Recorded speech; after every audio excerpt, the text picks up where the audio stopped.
to see you, Senator Landrieu, as well. I'm strongly opposed to the legislation before us today. Instead of putting forward an offshore energy policy for the 21st century, one that balances responsible energy development, including renewables, with conservation, the ASTRO Act will take us back to the days before the Deepwater Horizon oil spill, our nation's single worst environmental disaster. Rather than expanding fossil fuel development offshore, as this bill does, we should instead be investing in renewable clean energy resources along our coasts. Massachusetts was proud to be among the first states to participate in federal offshore wind lease sales, and our state, with support from our Republican governor, is making significant investments to support offshore wind development. As Massachusetts demonstrates, clean energy on public lands and waters offers tremendous opportunities for job creation and homegrown energy production. Many good jobs are created through these kinds of investments. The Trump administration needs a thoughtful, aggressive plan to promote these jobs if it really wants to claim that it is supporting clean energy development. As I stated at our hearing earlier this year, we need actions, not words. The ASTRO Act takes us in the completely wrong direction by irresponsibly expanding drilling off our coast and making it less safe. Mr. Bromwich, as you mentioned in your testimony, you were appointed by President Obama after the Deepwater Horizon disaster to look at the problems plaguing the Minerals Management Service. Can you again summarize for us what types of reviews and studies you undertook before determining that the MMS should be significantly restructured?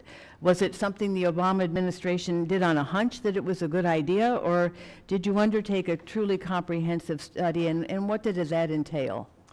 The department actually undertook a number of detailed studies. One was already ongoing when I got there, which had started in the immediate wake of Deepwater Horizon. I believe that there were some reviews of the regulatory structure even before that, but the ones that I became more closely familiar with were conducted by an entity that Secretary Salazar put together called the Offshore Oversight Safety Board.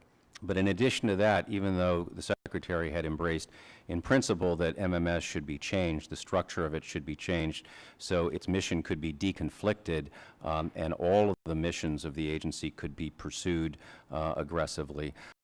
We paused. We wanted to make sure that given the dislocation that is caused by any reorganization, we wanted to make sure that it was in fact called for. And so we undertook our own review on top of the one that was already ongoing. Once we decided to proceed, we took a full 15 months to make sure that this delicate process of disassembling an agency and carving it into 3 pieces was done with respect to their respective missions and in a way that would not impair the operational efficiency of the agencies or of the industry. We were told at various times that no, you got to do it more quickly, and our response was no. Reorganizations are delicate, they have lots of unintended consequences, they can cause great harm, so we need to do it slowly, deliberately, and transparently. And that's exactly what we did. I testified multiple times in front of this Congress about the reorganization. I gave many speeches in public. We discussed it in open forums with the industry. It was one of the most carefully thought through reorganizations that I'm familiar with, and I think we got it right. And do you see any similar kind of activity taking place under the Trump administration with its proposal to bring these 2 agencies back together? So far as I know, there's been no public announcement at all of an intention to recombine the agencies. All of the information I have is through media accounts and third-hand information. If something this major that has the potential to raise the risk of a catastrophic accident is going to be undertaken, it deserves open public discussion and full public scrutiny, and that so far has not happened. And have you seen any evidence that would suggest to you that these agencies would better serve the American people if they were to be consolidated? Have you seen any evidence at all that there's something good to come of this? Absolutely not. I think the decision was right when we made it. I've seen nothing over the last 6 years that suggests that we were wrong about that. Could both the operations of all 3 agencies be improved? Of course. The operation of every organization in the public sector or the private sector can be improved.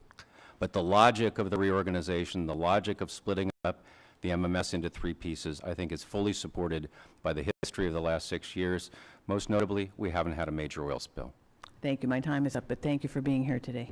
I thank the gentleman from Colorado, Mr. Lamborn, is recognized for 5 minutes. Thank you, Mr. Chairman.